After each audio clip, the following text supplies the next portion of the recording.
Baik, dipersilahkan untuk para peserta menyalakan kameranya karena kita akan dokumentasi terlebih dahulu sebelum kegiatan ini dimulai.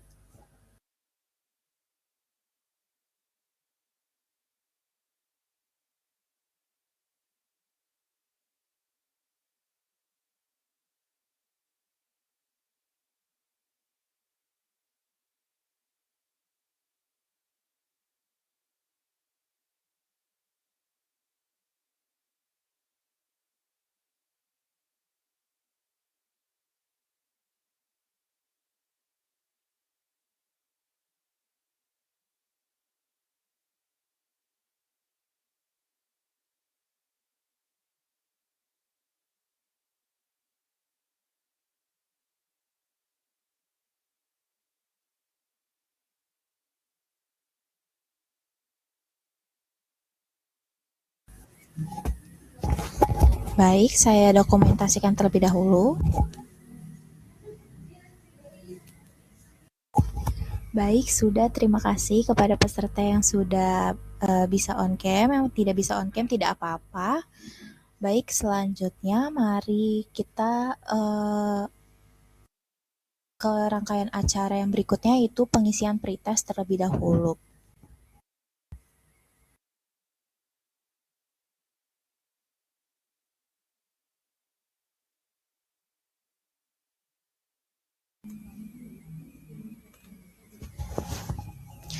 Link pretest sudah saya kirim melalui kolom chat yang nantinya ini digunakan untuk mengetahui apakah bagaimana pengetahuan peserta sebelum materinya disampaikan. Untuk pengisian pretest ini akan dilaksanakan selama kurang lebih 5 menit. Dipersilakan untuk para peserta bisa mengakses link yang sudah saya berikan di kolom chat ya.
Baik, karena sudah 5 menit berlalu, untuk peserta yang masih mengisi pretest, silakan dilanjutkan pengisian pretestnya, dan untuk peserta yang baru saja bergabung, silakan untuk mengisi pretest yang sudah saya sediakan di kolom chat terlebih dahulu ya.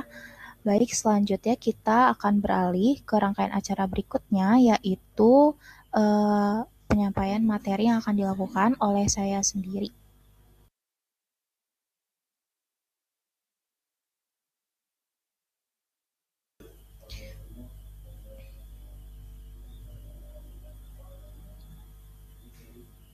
Oke, baik. Bismillahirrahmanirrahim. Assalamualaikum warahmatullahi wabarakatuh.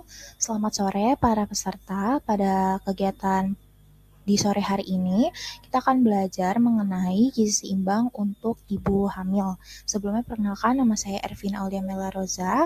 Di sini kita perlu mengetahui bahwa eh, zat gizi itu sejatinya ada dua, ada zat gizi mikro dan juga zat gizi makro. Nah, untuk zat gizi makro itu kebutuhannya lebih besar eh, yang dibutuhkan untuk tubuh kita dan ketersediaannya di bahan makanan itu juga banyak. Nah, kalau zat gizi mikro itu kebutuhan yang dibutuhkan untuk tubuh kita itu memang sedikit dan ketersediaannya juga sedikit gitu jumlahnya di bahan makanan, tapi penting sekali untuk kita cukupi kebutuhannya itu karena zat gizi mikro maupun zat gizi makro itu tetap memiliki peran penting dalam tubuh kita, apalagi untuk ibu hamil yang mana ibu hamil harus mencukupi kebutuhan untuk perkembangan janin. Nah, untuk hari ini kita khusus untuk membahas mengenai zat gizi mikro. Nah, tujuan pembelajaran pada sore hari ini yaitu kita akan mempelajari mengenai kebutuhan dan juga peran dari mikronutrien itu sendiri selama masa kehamilan dan juga makanan lokal apa saja jadi sumber mikronutrien untuk ibu hamil. Kemudian mempelajari mengenai perkembangan janin dan juga kebutuhan mikronutriennya di tiap trimester dan juga mempelajari nanti untuk ibu untuk memahami kebutuhan dan peran mikronutrien selama kehamilan dan juga bisa mengimplementasikan konsumsi mikronutrien sesuai anjuran di keseharian dan juga bisa memahami perkembangan janin dan menerapkan asupan mikronutrien sesuai trimester di keseharian dan juga menerapkan isi piringku untuk ibu hamil. Nah, yang pertama kita bahas terlebih dahulu mengenai zat besi, asam folat, vitamin B, dan vitamin B12. Jadi memang mikronutrien ini ada banyak sekali dari mineral sampai ke vitamin dan mereka punya perannya masing-masing. Nah, untuk pertama ini bahas mengenai pembentukan sel dan darah dengan perannya dan itu merupakan peran dari zat besi, asam folat, dan juga vitamin B12. Jadi, kehamilan itu merupakan periode dengan peningkatan kebutuhan gizi, khususnya mikronutrien nih, yang perannya itu penting sekali dalam pembentukan sel darah yaitu zat besi, asam folat, dan juga vitamin B12, yang mana dia penting sekali dalam pembentukan sel-sel darah seperti tidak hanya sel darah merah, tapi juga sel darah lain seperti sel darah putih gitu juga sintesis atau pembentukan DNA. Nah, ketiganya ini punya fungsi yang saling melengkapi. Jadi, ketika kita mengonsumsi tablet tambah darah itu bukan hanya zat besi saja, tapi di dalamnya juga ada asam folat hingga vitamin B12 juga. Nah, penting nah dari tiga peran ini dia penting dalam mendukung anemia yang diakibatkan dari defisiensi mikronutrien ini, kemudian menjaga masa alami peningkatan volume darah sampai 50% dan juga ada peningkatan laju pembentukan eritrosit atau sel darah merah. Nah, maka dari itu keadaan tersebut membuat ibu membutuhkan mikronutrien yang sangat kuat atau adekuat yang cukup.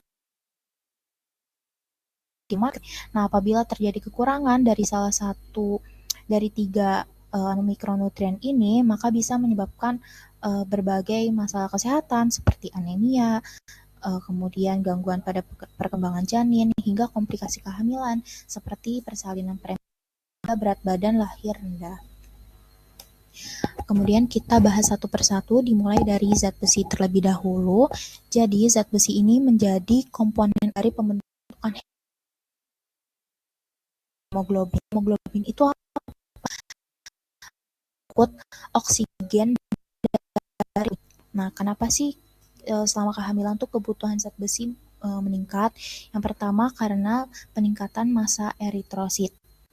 Kemudian adanya perkembangan plasenta dan juga janin, dan juga adanya kehilangan darah saat persalinan. Jelas kita ketika persalinan nanti kan akan kehilangan banyak darah, makanya zat besi ini harus cukup konsumsinya agar ibunya nanti tetap sehat saat persalinan.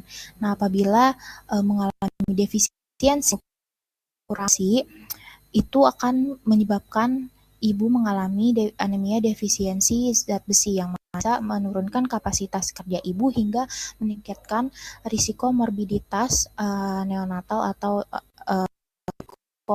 penyakit ya pada janinnya. Terkait zat besi itu suplementasi 30 sampai 60 zat besi elemental. Ini ada sumber pangan zat besi. Jadi zat besi itu ada ya ibu, ada zat besi juga non hem banyak, jadi sangat besar ketimbang non hem yang penyerapannya itu tidak semaksimal zat besi hem. Begitu. Makanya ketika kita mengonsumsi zat besi hem itu harus dikonsumsinya kalau bisa ditingkatkan gitu ya penyerapannya bersama dengan konsumsi vitamin C, bisa dari jeruk contohnya. Nah, zat besi hem itu apa aja? Zat besi hem itu ada di daging merah, daging ayam, hati ayam, ikan. Kalau non hem itu ada di bayam, kacang-kacangan, tahu, tempe, atau sereal-sereal yang sudah difortifikasi dengan zat besi. Tapi perlu diingat untuk konsumsi zat besi ini selain dengan meningkatkan konsumsi vitamin C, juga kita harus memperhatikan bahwa setelah kita konsumsi makanan sumber zat besi, kalau bisa jangan hindari konsumsi teh gitu atau konsumsi susu setelah makan, itu karena mereka itu mengandung senyawa yang bisa menghambat penyerapan zat besi. Jadi kalau misalnya mau minum teh, mau minum kopi, atau mau minum susu itu kalau bisa dijeda 1 sampai 2 jam setelah atau sebelum makan agar penyerapannya juga maksimal. Kan kita nggak mau kita makan zat besi tapi ternyata yang terserap itu sedikit gitu ya. Nah, selanjutnya kita masuk ke asam folat. Asam folat ini dia tugas utamanya itu untuk pembentukan atau sintesis DNA dan RNA, pembentukan eritrosit atau pembentukan sel darah merah, dan juga proses metilasi pertumbuhan sel. Jadi kalau metilasi itu adalah pengaturan ekspresi gen, dan juga dia berperan dalam pembentukan DNA juga, dan juga pematangan sel. Nah, bagaimana apabila terjadi kekurangan asam folat nih ibunya? Nanti efeknya ke janin, di mana janin bisa mengalami cacat tabung saraf, akibatnya seperti spina bifida dan juga anencefali.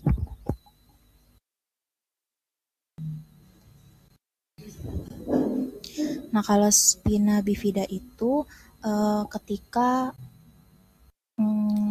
ada kekurangan asam folat, di mana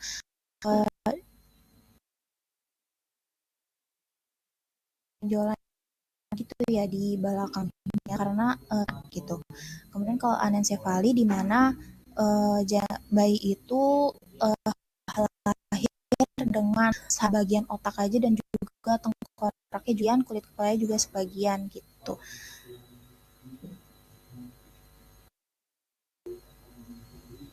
Yang mana kalau spina bifida ini nantinya akan menyebabkan seperti kelumpuhan tungkai, gangguan berjalan, masalah kandung kemih dan usus, hingga infeksi.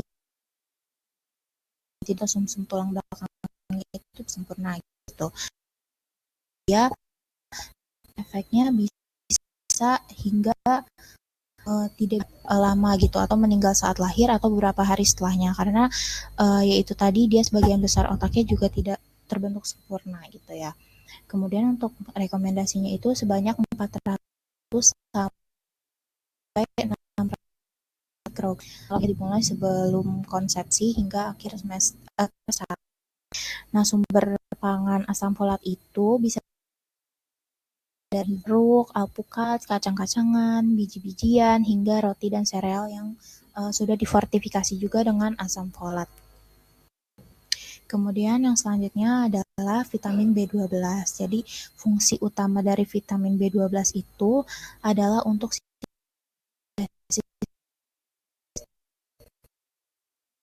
mialin saraf kan deh. Dan mialin saraf. Jadi mialin yang saraf. Nah, dia tuh penting sekali untuk mempercepat atau melancarkan komunikasi. Kalau kekurangannya atau kekurangan vitamin B12 bisa menyebabkan gangguan saraf juga. Gitu. Nah, selain itu vitamin B12 juga peran penting dalam pematangan sel darah merah di sumsum tulang belakang. Kemudian dia juga ada interaksi dengan asam folat di dalam siklus metilasi homosistain. Jadi dia ini siklus ini tuh merupakan kalau misalnya kadar hormon sistennya itu meningkat, dia bisa berisiko penyakit kardiovaskular hingga gangguan perkembangan saraf. Makanya kecukupan vitamin B12 ini juga penting supaya untuk menghindari gangguan saraf terutama pada janin. Nah, apabila terjadi kekurangan vitamin B12 itu resikonya adalah anemia megaloblastik dan juga gangguan neurologis pada janin. Jadi kalau anemia megaloblastik itu dia dengan anemia defisiensi besi. Jadi anemia megaloblastik itu adalah ketika ada gangguan pada DNA-nya. Jadi sel darah merahnya itu tidak matang sempurna dan jumlahnya itu besar-besar gitu. Kemudian rekomendasinya itu adalah sebanyak 2,6 mikrogram per harinya. Nah, sumbernya itu ada banyak dari produk hewani sebenarnya, yaitu dari daging, telur, susu, ikan. Nah, kalau untuk yang vegetarian dan juga vegan bisa cari dari produk yang sudah difortifikasi dengan vitamin B12. Nah, ini adalah implikasi klinis atau rangkuman dari 3 mikronutrien tadi. Nah, selanjutnya kita ke kalsium, vitamin D, dan juga magnesium, yang mana peran utamanya itu adalah penting untuk penguatan pertumbuhan tulang dan juga saraf.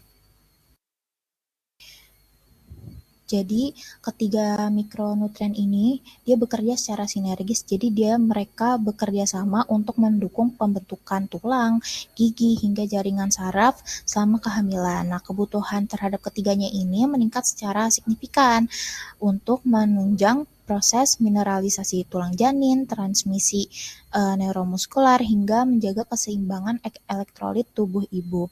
Nah, kehamilan sendiri ini menjadi periode dengan peningkatan kebutuhan nutrien untuk mendukung pertumbuhan struktur skeletal gitu ya, perkembangan sistem saraf pusat hingga kestabilan fisiologi maternal. Nah, kalau misalnya terjadi kekurangan salah satu aja dari 3 zat gizi ini atau bahkan lebih, itu punya efek yang serius seperti peningkatan osteopenia pada ibu. Jadi osteopenia ini merupakan adanya berkurangnya kepadatan mineral pada tulang ibu. Jadi kepadatan tulangnya itu lebih rendah daripada normal. Nah, terus ada juga gangguan intrauterin. Jadi pertumbuhan janinnya itu terhambat. Kemudian adanya kelainan neurologis atau saraf pada janin. Nah, kita bahas satu persatu dari kalsium terlebih dahulu. Jadi kalsium ini dia fungsi utamanya itu untuk mineralisasi tulang dan di gigi janin. Kemudian ada si saraf atau impuls saraf, dia itu merupakan proses sinyal komunikasi ya kan. Kalau saraf itu pesan komunikasi dari satu sel saraf ke sel saraf lain, bahkan ke dan juga kelenjar untuk menjadi dasar gerakan kita ya, dan juga fungsi tubuh. Jadi makanya kalsium ini sangat penting, kemudian kontraksi otot hingga koagulasi darah atau pembekuan darah apabila misalnya kita terluka, apalagi nanti ibu hamil kan juga akan uh, berdarah gitu ya, ibaratnya kan kita melahirkan. Nah, kalau kalsiumnya cukup, maka untuk bisa menurunkan risiko perdarahan seperti itu. Nah, kemudian kenapa sih kebutuhan kalsium ini bisa meningkat selama kehamilan? Jadi, pertama di trimester 3 itu terjadi kebutuhan peningkatan kebutuhan kalsium itu karena adanya mineralisasi tulang janin itu mencapai puncaknya. Nah, kemudian tubuh ibu akan meningkatkan penyerapan kalsium usus itu bisa menjadi 2 kali lipat, yang mana mediasi juga dengan vitamin D. Makanya terkadang ibu-ibu hamil itu bisa beresiko untuk yang rambutnya rontok, terus juga kepadatan tulangnya juga menurun, kemudian giginya goyang. Nah, itu ciri-ciri di mana mereka mengalami kekurangan kalsium karena kalsiumnya itu diprioritaskan kan untuk janin gitu. Jadi makanya ibunya juga jangan harus dihindari kekurangan kalsium nih. Kalau kekurangan kalsium nanti akibatnya ibu juga akan mengalami hal tadi seperti rambutnya rontok dan lain sebagainya gitu. Makanya kalsium juga jangan sampai kurang untuk ibu hamil. Rekomendasinya itu adalah sebanyak 1000 mg per hari dengan sumbernya itu dari sayuran hijau, susu, yogurt, keju, dan juga tahu. Nah, selain itu kita akan mengetahui mengenai vitamin D. Jadi fungsi utamanya itu adalah untuk meningkatkan penyerapan kalsium dan juga fosfor di usus. Kemudian untuk meregulasi keseimbangan kalsium plasma. Jadi dia adalah mekanisme tubuh untuk menjaga kadar kalsium di dalam darah itu tetap stabil. Kemudian untuk pematangan atau peningkatan sistem imun dan juga pembelahan atau diferensiasi sel. Nah, rekomendasinya itu adalah sebanyak 600 international unit per hari. Sumber utamanya sebenarnya dari vitamin D. Tapi kalau dari makanan itu ada sumber vitamin D yang utama itu adalah matahari. Tapi sumber pakan vitamin D itu adalah ikan berlemak seperti salmon, sarden, susu fortifikasi yang sudah difortifikasi dengan vitamin D dan juga kuning telur. Nah, kemudian selanjutnya adalah magnesium, yang mana fungsi utamanya ini adalah untuk konduksi neuromuskular. Jadi dia adalah proses penghantaran sinyal listrik dari saraf ke otot atau sinyal komunikasi atau sinyal pesan seperti itu dari saraf ke otot sehingga otot itu bisa bekerja dengan normal. Kemudian untuk produksi energi seluler ATP. Jadi ATP itu adalah adenosine trifosfat yang mana fungsinya itu adalah sebagai sumber energi utama sel. Kemudian regulasi tekanan darah atau menjaga tekanan darah itu tetap normal dan stabil. Nah, resiko defisiensi atau kekurangan magnesium ini adalah kontraksi usus prematur atau adanya kontraksi rahim yang terjadi sebelum usia kehamilan 37 minggu yang mana potensinya itu bisa ke persalinan yang prematur, kemudian preeklamsia. Preeklamsia itu hipertensi yang biasanya dialami oleh ibu hamil di usia setelah 20 minggu. Ada pembengkakan juga terdapat urin. Nah, itu adalah preeklamsia, jadi bukan cuma tensi biasa. Kemudian adanya gangguan neuromuskular pada janin. Rekomendasinya itu adalah 350 sampai 360 miligram per hari. Nah, sumbernya itu adalah dari sayuran hijau, biji-bijian utuh, kacang-kacangan seperti almond. Nah, ini adalah implikasi klinis atau rangkuman dari 3 mikronutrien tadi. Nah, selanjutnya kita masuk ke antioksidan dan juga mikronutrien pelengkap seperti vitamin A, vitamin C, seng atau zinc dan juga yodium.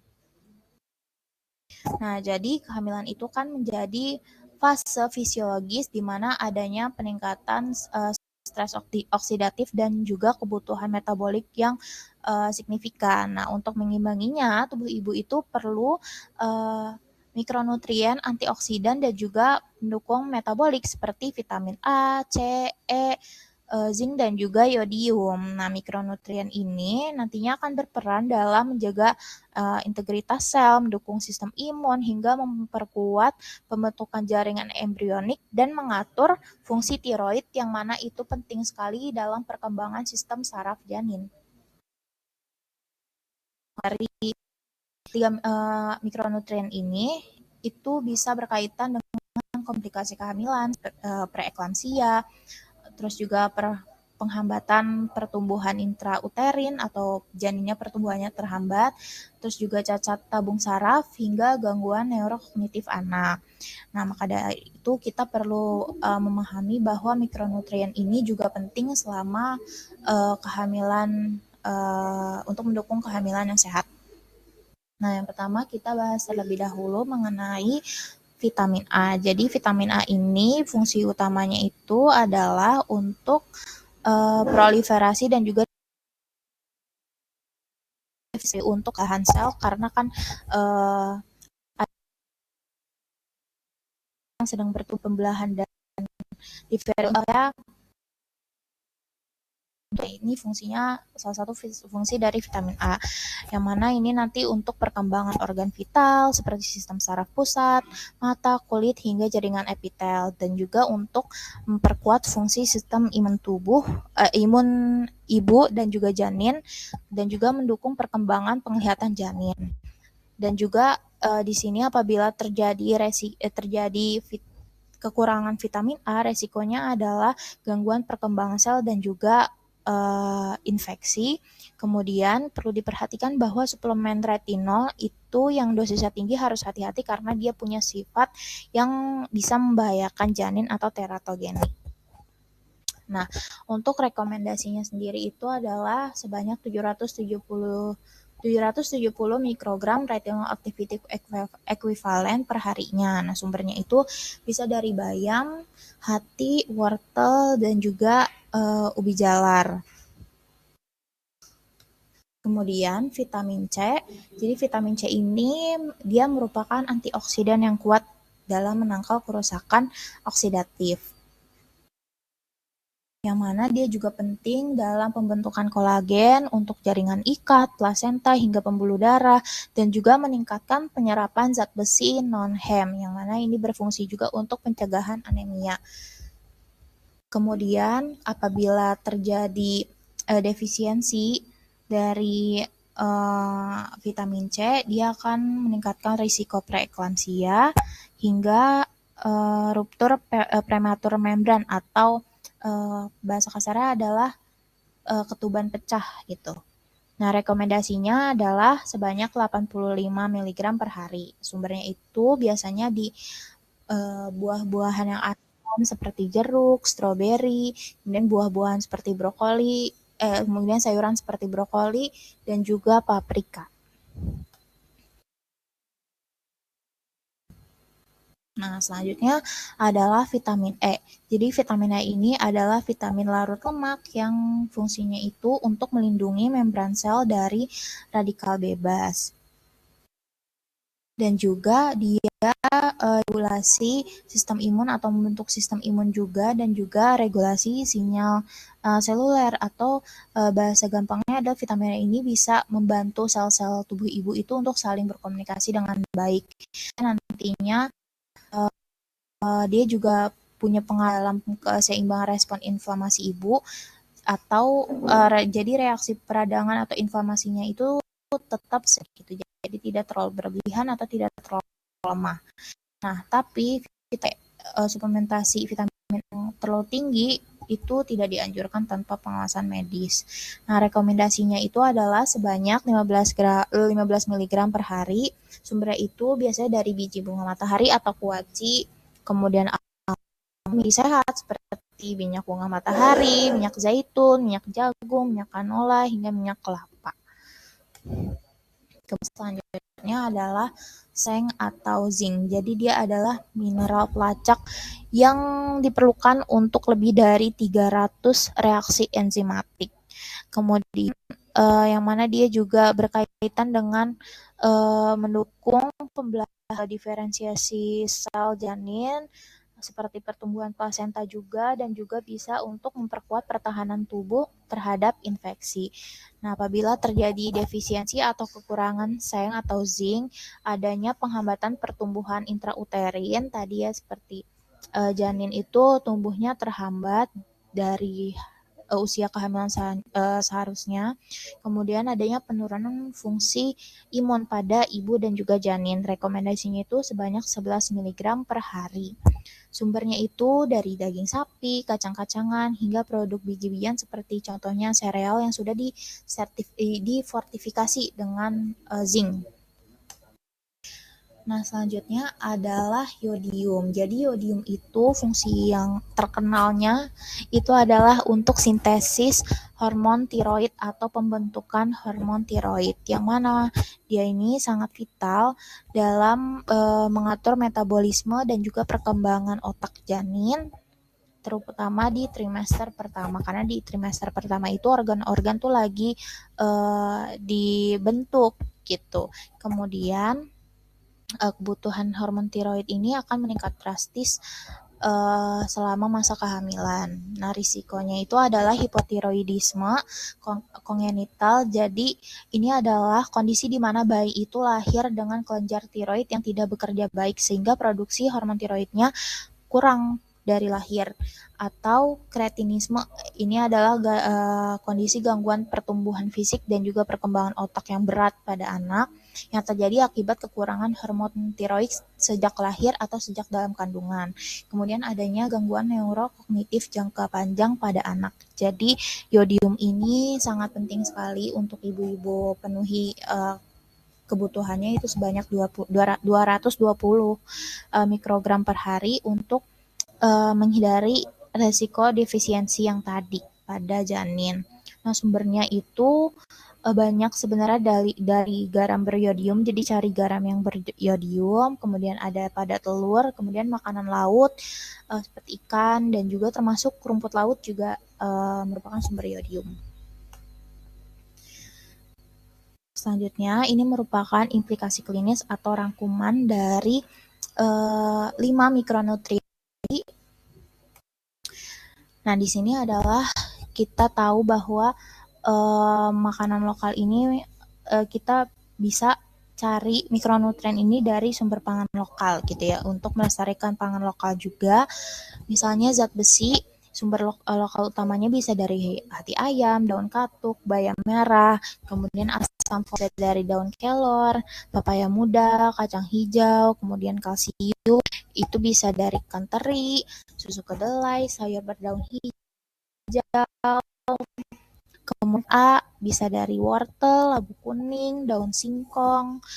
Nah, vitamin A itu juga ada 2 jenis sebenarnya, ada yang beta karoten dan juga ada retinol.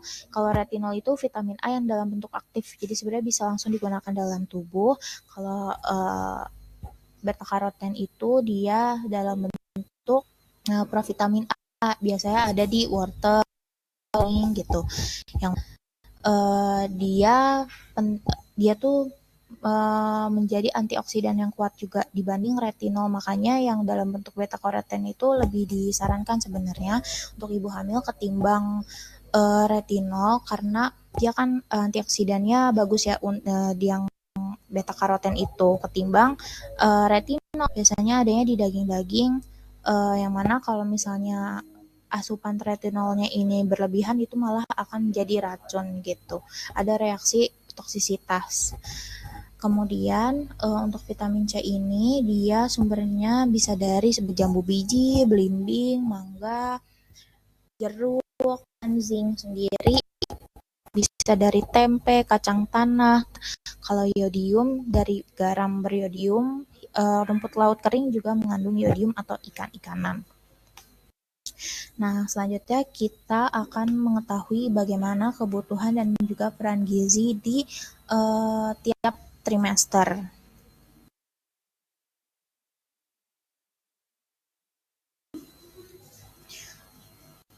Nah, untuk trimester yang pertama, ini terjadi masa organogenesis atau terjadinya pembentukan seluruh organ vital pada janin. Nah, di trimester pertama ini merupakan bagian awal dari 1000 HPK atau 1000 hari pertama kehidupan, di mana ini adalah fase dimulainya fase emas pembentukan kualitas sumber daya manusia. Jadi untuk pemenuhan zat gizi ini tidak boleh telat gitu.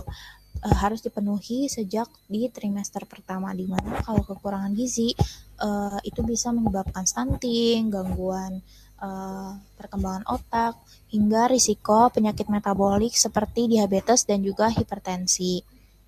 Nah, peran gizinya apa saja di trimester pertama ini?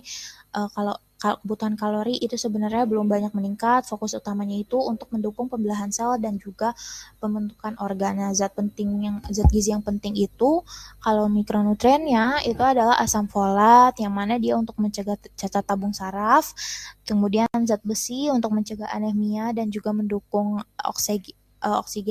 oksigenasi embrio atau suplai oksigen ke embrio, kemudian vitamin A untuk perkembangan mata, jantung, dan juga imun, hingga yodium untuk perkembangan otak dan juga tiroid, dan juga protein juga menjadi zat gizi yang penting di trimester pertama ini. Nah, kemudian ini ada perkembangan organ dari minggu ke minggu yang bisa para peserta baca.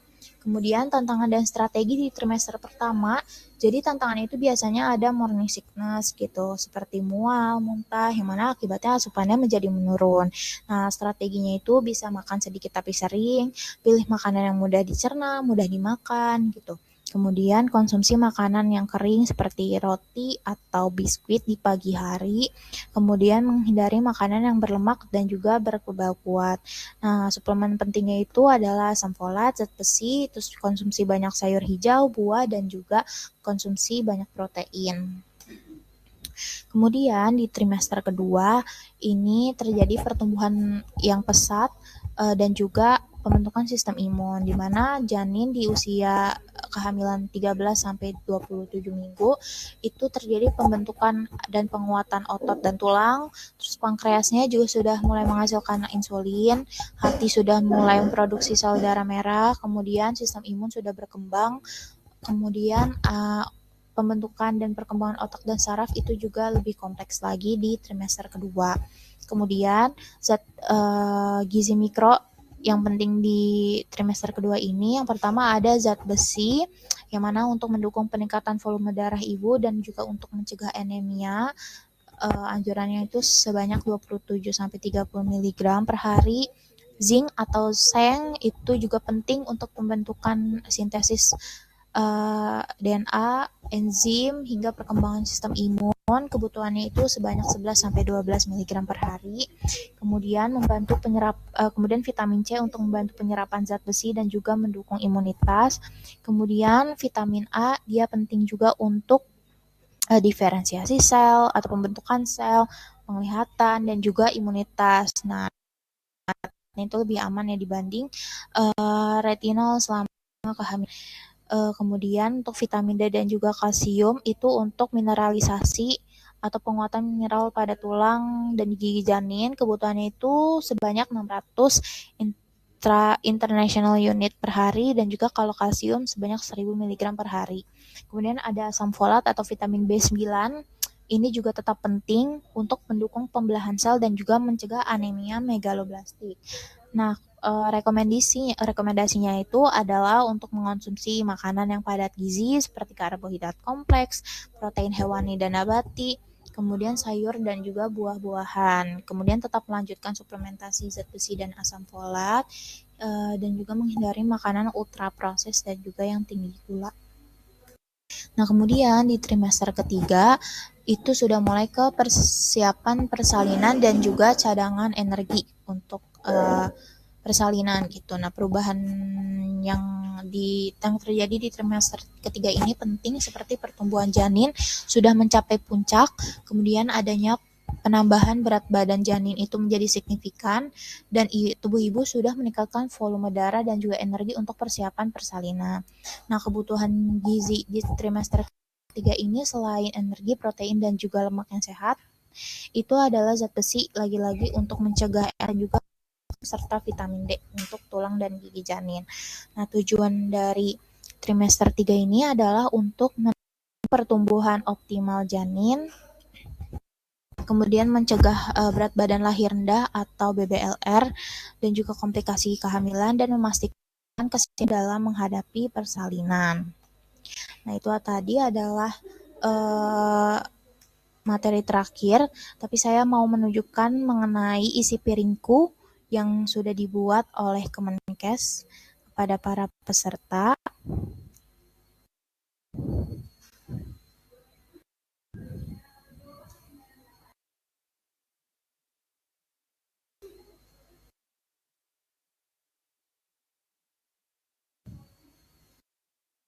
Ya, jadi ini adalah isi piringku untuk ibu hamil yang sudah dibuatkan oleh Kemenkes.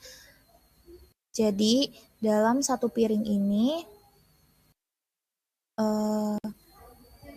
dianjurkan untuk mengandung terdapat sayur, nasi, atau makanan pokok. Sebenarnya gak harus nasi itu bisa diganti dengan misalnya kentang, atau singkong, atau ubi, kemudian buah, protein nabati seperti tempe tahu, dan juga protein hewani. Itu persatu. Jadi untuk nasi atau makanan pokok itu sebanyak 5 porsi per hari di trimester pertama dan 6 porsi per hari di trimester 3, yang mana satu porsinya itu sekitar 100 gram atau 3/4 gelas nasi.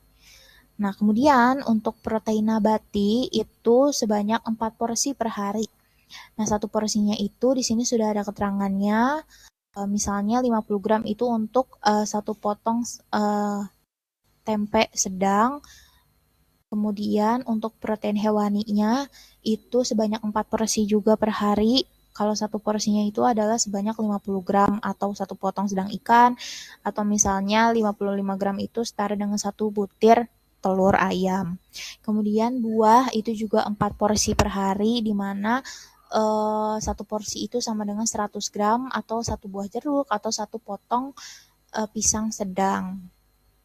Kemudian sayur itu juga 4 porsi per hari, satu porsinya itu 100 sayur aja sebanyak, bukan dengan kuahnya.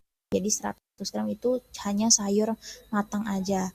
Dan juga tablet tambah darah setiap hari dikonsumsinya, air putih. Kemudian di sini dianjurkan untuk makanannya itu bervariasi. Kenapa? Karena tiap bahan makanan itu mengandung zat gizi itu berbeda-beda. Semakin beragam kita makan, maka semakin beragam juga zat gizi yang kita konsumsi gitu.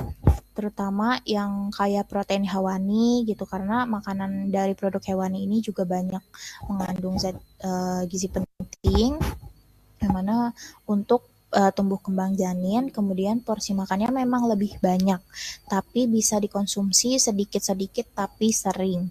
Kemudian konsumsi ini ya, tablet tambah darah 1 butir setiap hari selama kehamilan. Kemudian jangan lupa konsumsi air putih yang cukup sebanyak 8-12 gelas per hari untuk mencegah dehidrasi dan juga melancarkan pencernaan.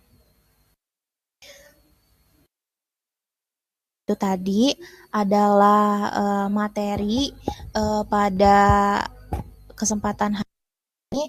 Mungkin selanjutnya saya akan membuka sesi diskusi ya kepada para peserta, mungkin sekitar 5-10 menit. Apabila ada pertanyaan bisa disampaikan di kolom chat.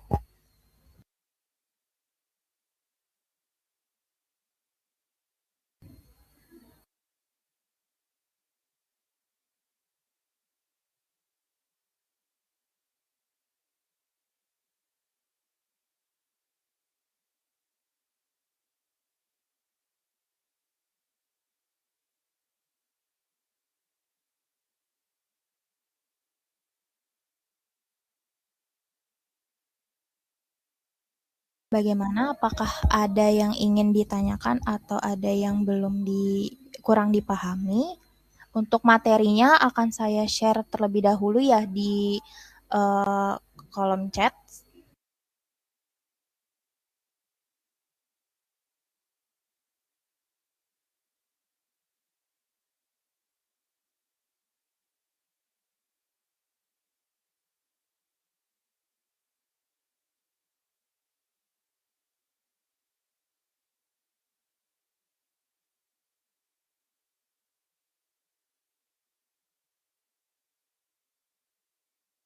Materinya sudah saya taruh di dalam kolom chat. Itu udah ada PPT yang tadi sama poster isi piringku.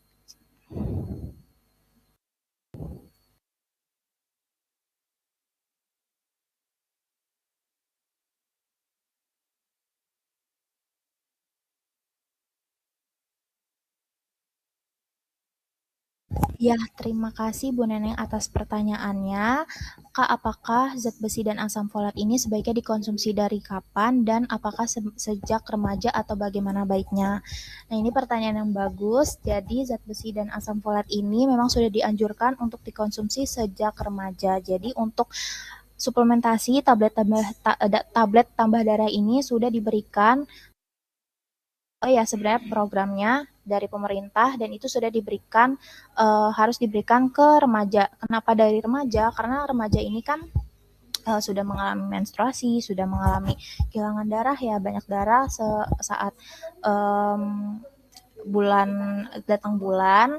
Jadi untuk mencegah terjadinya anemia. Nah, kenapa sejak remaja juga? Karena remaja ini, terutama remaja perempuan, nantinya kan mereka adalah bakal jadi calon ibu gitu. Jadi untuk bisa menangani masalah anemia ini memang harus dilakukan dari sejak dini, yaitu sejak remaja. Jadi agar tali anemianya, siklus anemia atau tali anemia ini bisa terputus gitu. Karena kalau misalnya remajanya anemia, nantinya ketika menjadi ibu hamil juga nantinya menjadi anemia dan bayinya bisa anemia juga. Dan itu siklusnya tidak berhenti gitu. Makanya untuk suplementasi tambah darah ini penting sekali untuk dikonsumsi sejak remaja.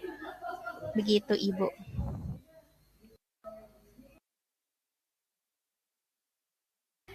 Apalagi untuk ibu-ibu yang nantinya akan mengandung, akan nanti menikah, gitu itu penting sekali untuk cek HB gitu, HB-nya berapa supaya nanti ketika hamil tidak anemia dan kalaupun memang anemia itu memang dianjurkan sekali untuk konsumsi zat besi baik dari makanan secara cukup dan juga dari suplementasi seperti itu. Ya, sama-sama Ibu. Baik, ada lagi yang ingin ditanyakan dari peserta yang lain? Mungkin bisa disampaikan melalui kolom chat.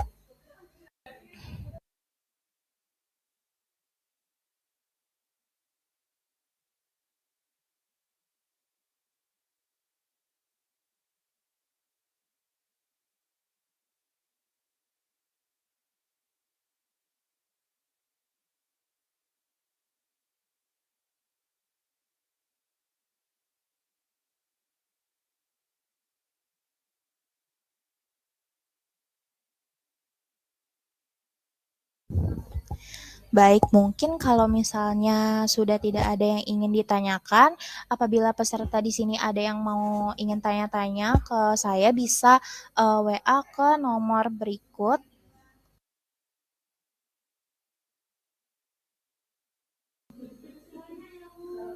Nah, ini adalah nomor WA pribadi saya. Jadi misalnya ada yang mau tanya-tanya, diskusi atau mungkin ngobrol-ngobrol terutama tentang gizi itu bisa tanyakan atau chat di nomor yang sudah saya kirim di kolom chat.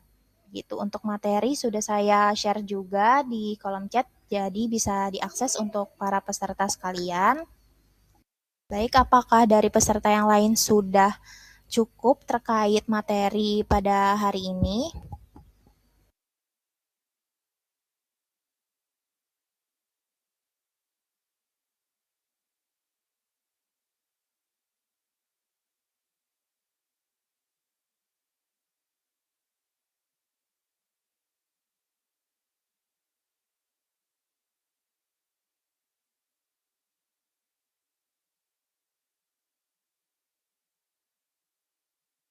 Baik, kalau misalnya sudah cukup, rangkaian kegiatan selanjutnya adalah pengisian presensi dan juga post-test.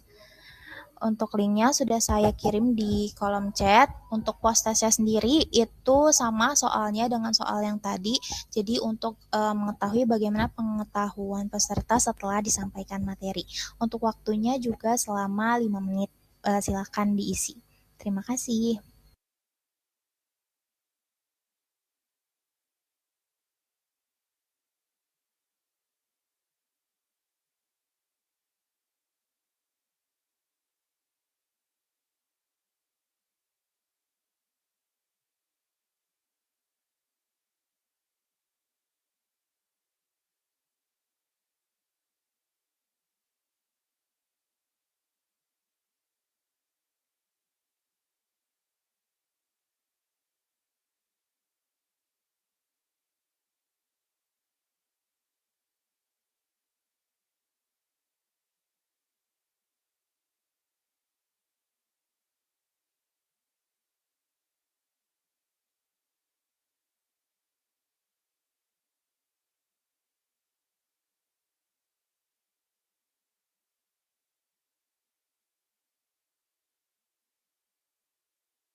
Baik, terima kasih Kak Sawa, sudah hadir. Sebelumnya saya izin mengingatkan bahwa, nantinya akan ada juga kegiatan seperti ini yang akan membahas mengenai ASI, IMD, dan juga MPASI, ASI eksklusif, MPASI dan juga IMD yang akan dilaksanakan pada hari Kamis besok. Jadi untuk pendaftarannya itu bisa stay tune terus di website tampil.id.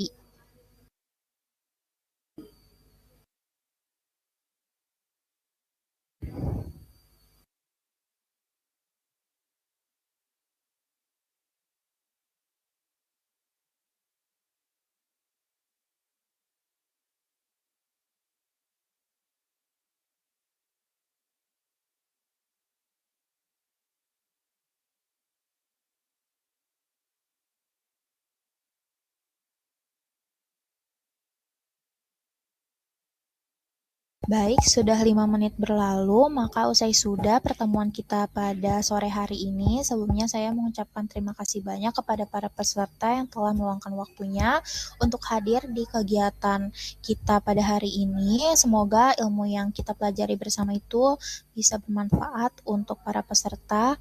dan bisa diaplikasikan di kehidupan sehari-hari. Mohon maaf apabila terdapat kekurangan dalam penyampaian dan juga pelaksanaan. Terima kasih banyak. Wassalamualaikum warahmatullahi wabarakatuh.